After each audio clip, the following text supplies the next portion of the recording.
n'avez pas idée combien de personnes dans le corps de Christ gâchent la vie que Dieu leur a donnée parce qu'ils ne peuvent pas surmonter cette situation. À tout bout de champ, ils se mettent en colère à cause de quelque chose. Ils n'aiment pas ceci et ils n'aiment pas cela et ils n'aiment pas ceci et ils n'aiment pas cela. Tu n'as pas fait ceci et tu n'as pas fait cela. Tu aurais dû faire ceci ou cela. Tu ne me traites pas comme il faut. Tu ne me donnes pas ceci et ce que tu as dit m'a blessé et tu m'as offensé.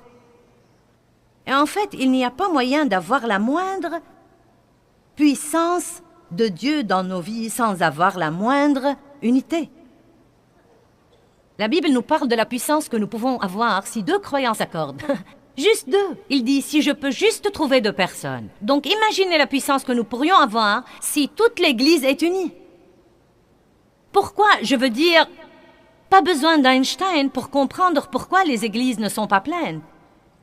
Pourquoi la taille de l'église moyenne est de 80 à 150 personnes. Et pourtant, tant de gens au monde mènent une vie misérable. Il n'y a pas de puissance dans ces églises, car très souvent, elles sont remplies de conflits. Les gens de la chorale sont fâchés contre le chef de la chorale et les gens de l'église, ainsi que le personnel, sont fâchés contre le pasteur, et le pasteur est fâché à son tour. Et tout le monde sourit l'un à l'autre et porte son visage d'église, et nous chantons « Louez le Seigneur » dans l'allégresse collective bébé. Et nous nous demandons pourquoi rien ne change. J'ai dit ça à quelqu'un l'autre jour et je le dis de tout mon cœur. Il y a une chose qui nous manque et c'est la crainte révérentielle de Dieu.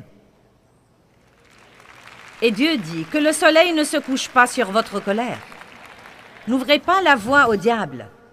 Vous dites, eh bien, tu ne sais pas ce qu'ils m'ont fait et c'est vraiment trop dur. Non, ce n'est pas trop dur et c'est notre plus grand problème. La plus grande excuse que nous trouvons pour ne pas obéir à Dieu et c'est vraiment trop dur. Et ce n'est pas trop dur parce que Dieu ne nous dit pas de faire quelque chose que nous ne sommes pas capables de faire. Peut-être que c'est dur, mais ce n'est pas trop dur.